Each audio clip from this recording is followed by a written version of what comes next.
तिच्याशी बोलणं थांबवलंस. आता पुन्हा तूच तिच्याशी बोलायला जातोयस आणि तिने तुझ्या प्रश्नांची उत्तरं द्यावी अशी अपेक्षा करतोयस. झालं गेलं विसरून जा आणि नव्या संधीची वाट बघा. राक्षसाच्या काळजात हात घालायचा म्हणजे फार मोठं प्लॅनिंग करावं लागणार. मी जर तुमच्याकडून कुठलीही मदत घेतली तर मी माझ्या बापाच्या खुनांकडून मदत घेतोय असं वाटतं मला. अमृता तू पण माझी मैत्रीण जानकी. आणि मी हिच्या मैत्रिणीचा भाऊ गणेश. आता सांग, का वैतागला होतास फोनवर? अमृता माझं डोकं ऑलरेडी फिरलंय. उगाच मला अजून ताप देऊ नकोस. मला सांग तू फी का भरलीस माझी? का म्हणजे अरे माझा मित्र अडचणीत आहे तर त्याला मदत करावी असं मला वाटलं म्हणून. पण तुला मला विचारता नाही आलं? विचारलं असतं तर तू मला भरायला दिली असतीस फी. अमृता माझ्या हॉस्टेलची फी थकली होती. मला हॉस्टेलमधनं बाहेर काढलं असतं. तुझा काय प्रॉब्लेम होता यात? आर्यन, मी एकदा एकाला मित्र मानलं ना की आयुष्यभर त्याला मित्र मानते आणि त्याचे प्रॉब्लेम सुद्धा माझेच समजते. पण अमृता मी आजपर्यंत कोणाकडूनही मदत घेतलेली नाहीये आणि मीही आजपर्यंत उगाचच कोणाला मदत केलेली नाही. हे बघ तू उगाच ना शब्दाला शब्द देऊ नकोस. स्वतः चूक केली आणि वर उगाच आर्ग्युमेंट. एक मिनिट, चूक काय केली? मला अजिबात असं वाटत नाही की मी काही चूक केली. अमृता आता दोघं इकडे आहेत ना म्हणून. नाही तर चांगलंच सुनावलं असतं तुला. अच्छा, मग असं समज की ते इथे नाहीयेत आणि काय पाहिजे ते कर. हे बघ मला मी मध्ये जरा बोलू का? तुम्हाला आवडेल का नाही मला माहित नाही, पण बघा ना, हिने मित्र समजून तुम्हाला पैसे दिले, तुम्हाला आवडलं नाही, तुम्ही कर्ज म्हणून परत करा ना, म्हणजे तुमची मैत्री सुद्धा टिकेल. त्यात एवढं भांडण्यासारखं काय आहे?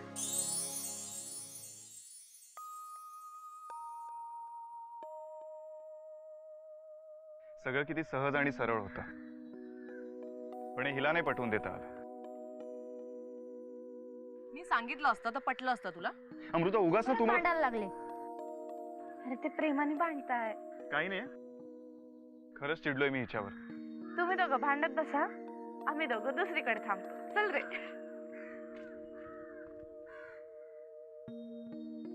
अमृता तू पैसे भरलेस तर भरलेस, निदान मला सांगायचंच तरी.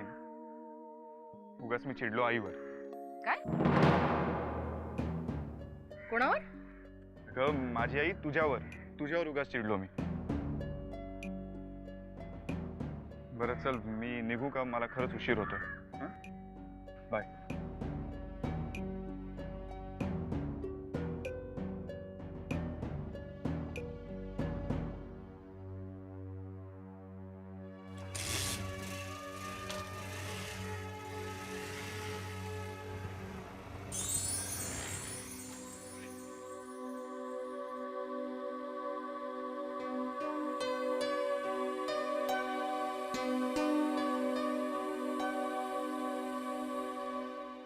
मला फक्त एवढंच सांग की ती मुलगी नरसिंहाचीच आहे ना? हो, आणि आर्यन बाबाच्याच कॉलेजमधली आहे आणि त्या दोघांमध्ये चांगली मैत्री. फक्त मैत्रीच आहे का आणखी? नाही, चांगली मैत्री आहे.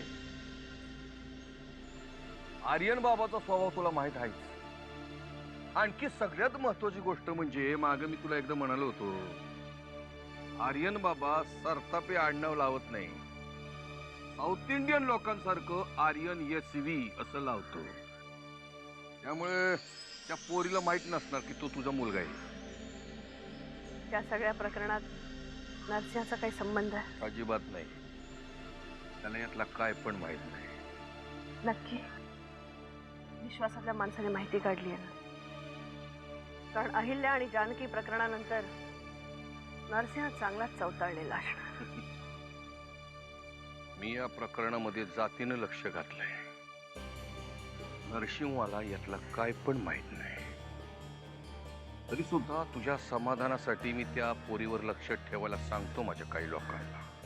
मला नाही वाटत त्याची काही गरज आहे. नरसिंह मुलीच्या आडून बंदूक नक्कीच नाही चालवणार. नाही ग, या नराधमाचा काय भरोसा नाही. लय चौताळले आता ते. लढाईचे नियम तो थोडेच पाळणार आहे. मिळेल त्या संधीला तो आपल्यावर वार करायला बघणार. पण आपण कुठे बेसावत बसलोय. हो, पण एक गोष्ट मात्र नक्की, त्या मुलीला काही त्रास होता कामा नये. क्षण विनायक नर्मदाला नेहमी म्हणायचं, तुझ्या मुलीला मी माझी सून करणार म्हणून. झालं का सुरू तुझं तेच तेच रडगाणं? अगं युगंधर आहे, आणखी किती दिवस तू त्याच्या आठवणीने स्वतःच्या जीवाला त्रास करून येणार आहेस? कितीही इच्छा असली तरी मनावर कोरल्या गेलेल्या आठवणी अशा सहजासहजी पुसता येत नाहीत ना रे. पण युगंधर आहे,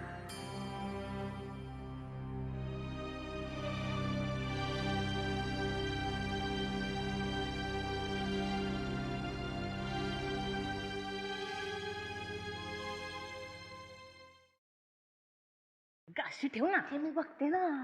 किती वेळा अगं अगं करते ना. आणि आता इथे अशीच उभी राहा, कळलं? मी सांगेपर्यंत इकडनं अजिबात हलायचं नाही. मला असं बुजगावण्यासारखं का थांबवतीये? अगं वेडे, बुजगावणं पाखरांना घाबरवण्यासाठी असतं. पण या बुजगावण्याला बघून पाखरू येईल अशी अपेक्षा आहे. म्हणजे बुजगावणंच ना? अगं तिने फक्त उदाहरण दिलं तुला, एवढं मनाला नको लावून घेऊ. जानकी, तू आता इकडेच थांब, मी बाबांना घेऊन येते. म्हणजे इथे हिरो हिरोईनला दाखवण्याचा कार्यक्रम चाललाय वाटतं. करेक्ट. खरं तर ना, बाबांच्या चेहऱ्यावरच्या बदलणाऱ्या रिॲक्शन आपण शूट करायला हव्यात यार. पण तू पहिल्यांदा या सोमड्याला घालावं. ए, मी नाही जाणार या. अख्ख्या शूटिंग भर मला वापरून घेतलं आणि आता सिनेमा दाखवायच्या टायमाला मला हाकलवतात वय. अरे हा नक्की काहीतरी राडा घालणार. बरं बरं, गण्या जा ना प्लीज. ए पळ, मी नाही जाणार आहे. अरे असं काय करतोस? हे बघ, तू जर इथेच थांबलास ना तर हिरोच्या चेहऱ्यावरच्या रिॲक्शन आपल्याला कळणार नाहीत ना, आणि जे साध्य करायचं ते घडणारच नाही. मग काय उपयोग? माझं नीट सांग की, मला एवढं असं हाकलून देतात मग. हा, जा ना प्लीज. मी जातोय आणि मी जास्त लांब नाही जाणार आहे. इथं खांबाच्या मागेच लपणार आहे. ओके ओके ओके, चालेल. जानकी, नाव गेम स्टार्ट्स. तू इथेच थांब, मी बाबांना घेऊन येते. हा,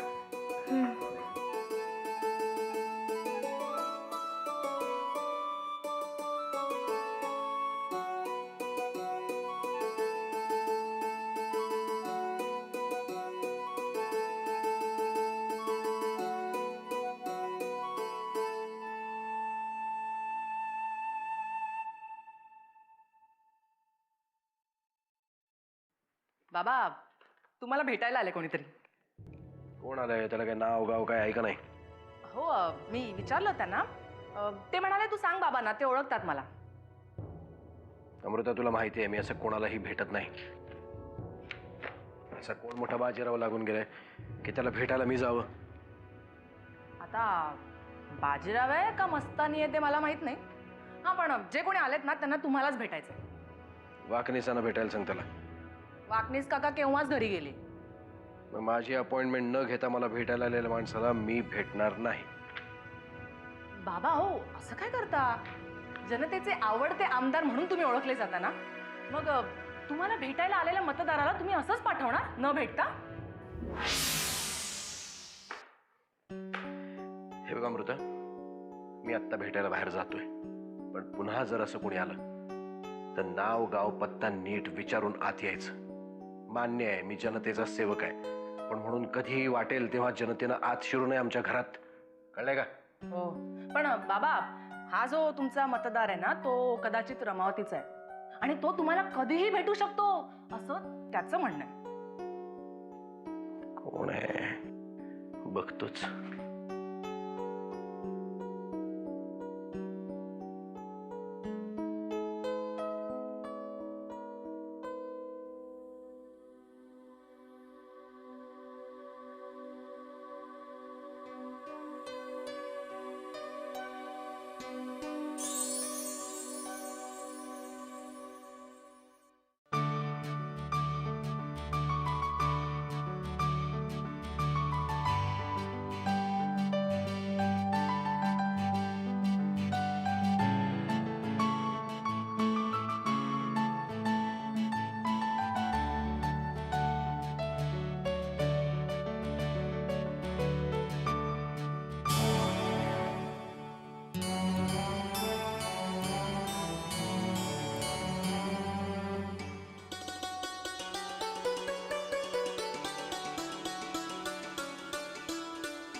वाटला तुमचा मतदार?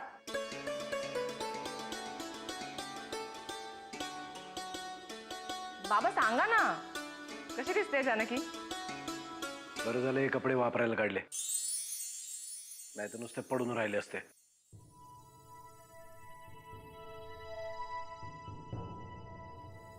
झालं तुझं?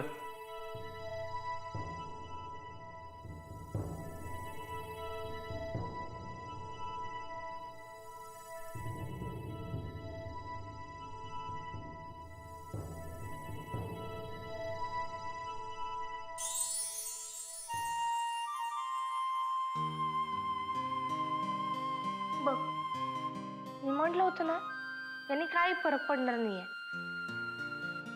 त्यांना आज नाही ओळखत आहे.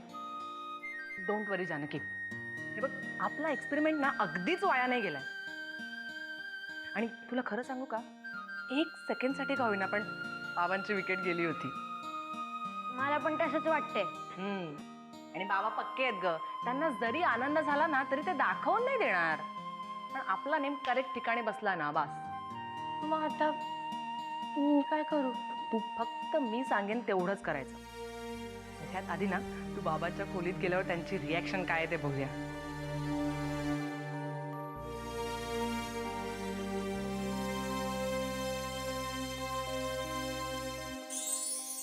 झोपा लवकर लवकर, झोप नाही येते का?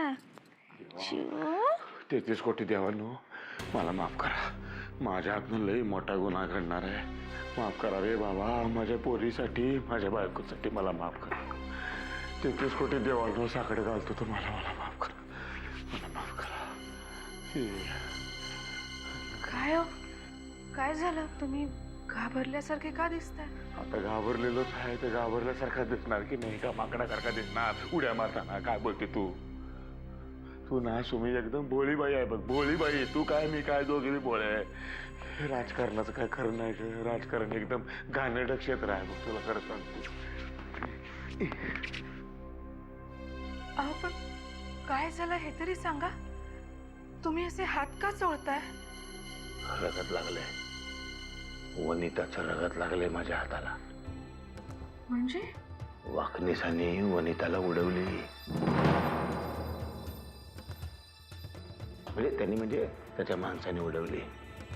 पण वनिताला किल्लेदारांची सगळी सिक्रेट माहिती आहे. माझ्याकडनंच कळली ना तिला, नाही का? त्याच्या जाळ्या मैत्रिणी मला फसवलं होतं तेव्हा.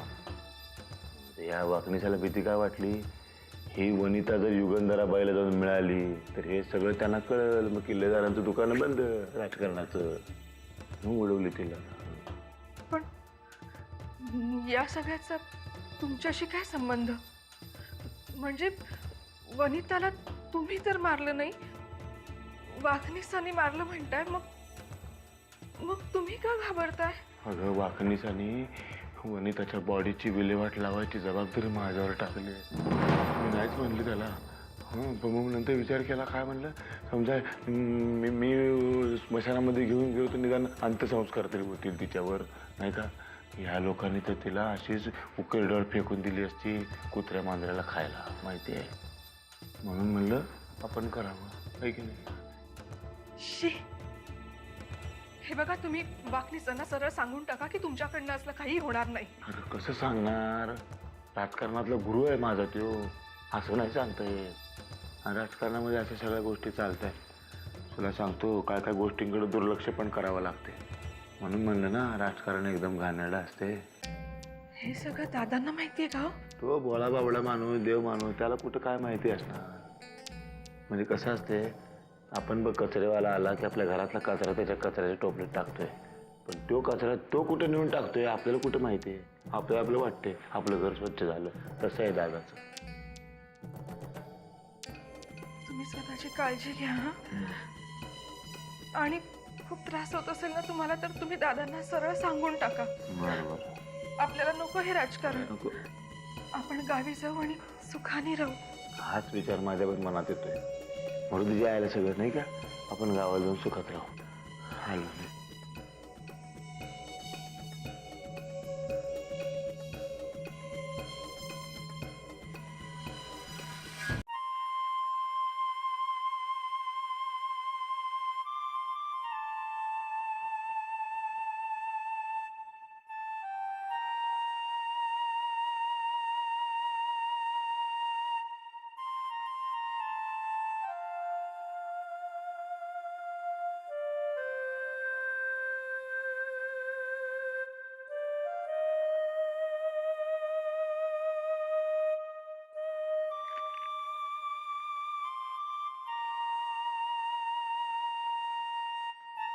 वळकटी मी फेकून दिलीये.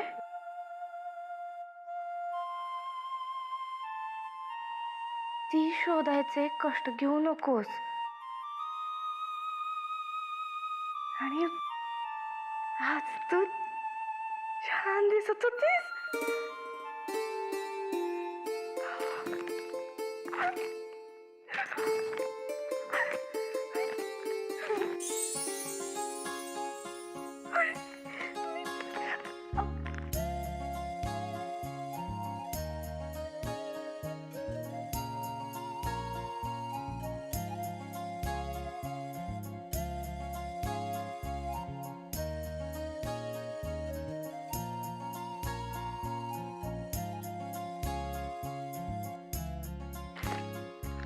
तेव्हा लय भारी आहेस. तेव्हा माझ्यासाठी लिहिली आहे.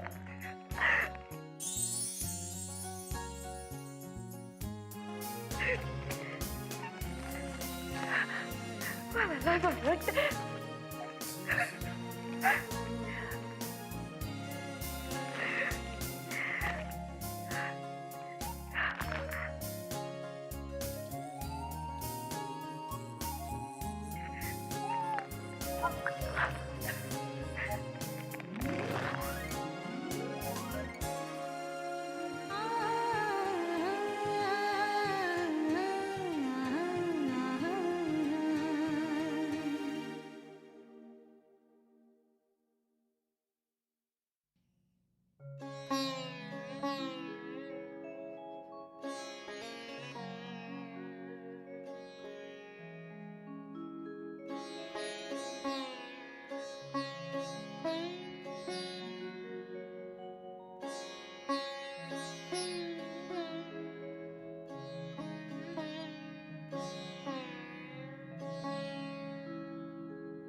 अजून नरसिंहाचं भांडण संपलं नाही वाटतं.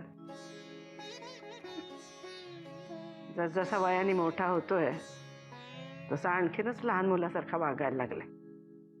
नर्मदाशी सुद्धा असा नव्हता वागला कधी. नर्मदा ताईंनी कधी माझ्यासारख्या चुका केल्या नसतील ना. असं कसं होईल? अगं काहीतरी चुका झाल्या असणारच की, पण खरंच तिच्याशी असा कधी नाही वागला.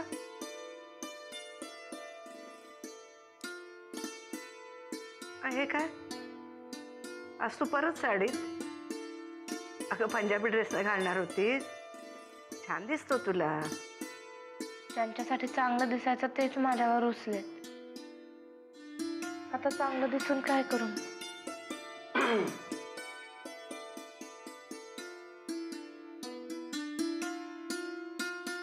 चला त्या निघतो. अरे आलास काय? चाललास काय? घरात आजूबाजूला माणसं असतात त्याच्याकडे लक्षच नसतं तुझं. अगं तसं नाही, पण आत्ता इथे गप्पा मारत बसलो ना, माझी 9-13ची लोकल चुकेल. आणि खरं सांगू का, माझा हा एवढा सगळा देह त्या लोकलमध्ये ढकलताना अक्षरशः नाकीनऊ येतात. मी कित्येक वेळेला आत कधी गेलो आणि बाहेर कधी पडलो माझं मलाच कळत नाही. वामन, तू नोकरी करतोस ते खूप चांगलं आहे, पण लोकलनी गेलंच पाहिजे का रे? कारण सध्या तरी मला तीच परवडते. आत्या सुरुवातीला ना या लोकलचा मलाही खूप त्रास व्हायचा, कारण त्याआधी कधी मी लोकलनी प्रवासच केला नव्हता. पण आता मला मजा येते. एक वेगळंच नातं तयार झालंय माझं त्या गर्दीशी. बघ ना आत्या, किती प्रॉब्लेम झाले, अगदी बॉम्बस्फोटापर्यंत, पण लोकल मधली गर्दी एकसंध आहे बघ. हे बाबा, असलं काहीतरी बोलून घाबरवू नकोस मला.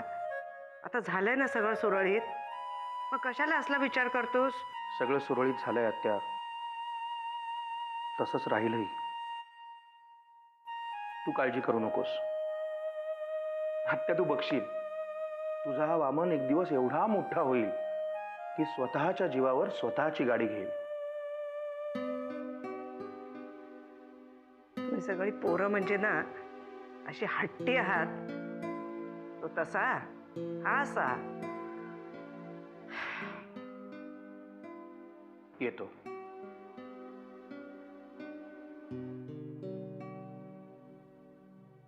जानकी, रोज देवाला नमस्कार करताना मी तर मागतेच, पण या मामांसाठी काहीतरी मागत जाय.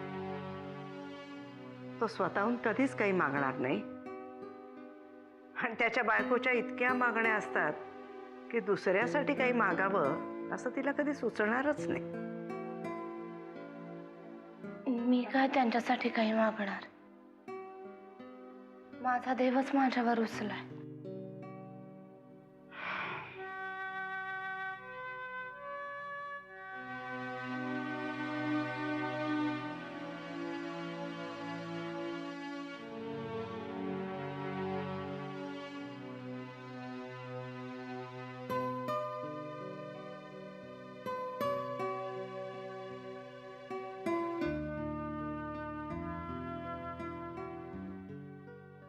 गुड मॉर्निंग बाबा. Good morning Amruta. काय आज एकदम चांगल्या मूडमध्ये आहात? काही विशेष? काय नाही, आज वाटलं खुश असावं म्हणून खुश आहे.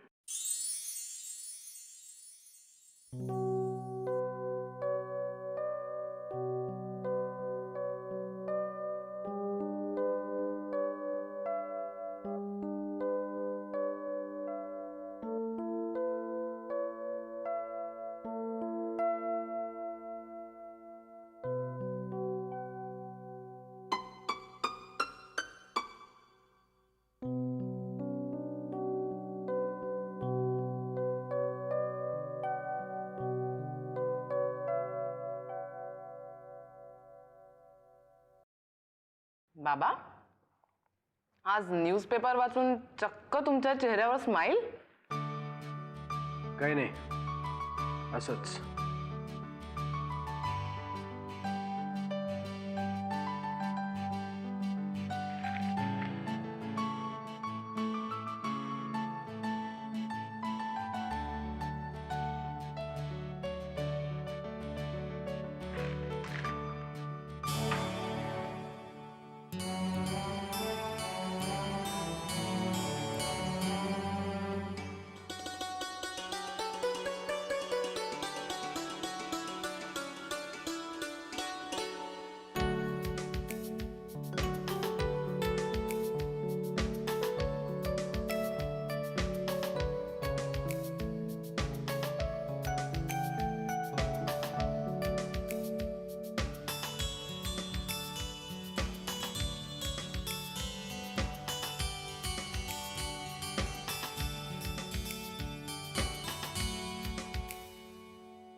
थँक्यू. कोणी लिहिलंय आणि कोणाला लिहिलंय?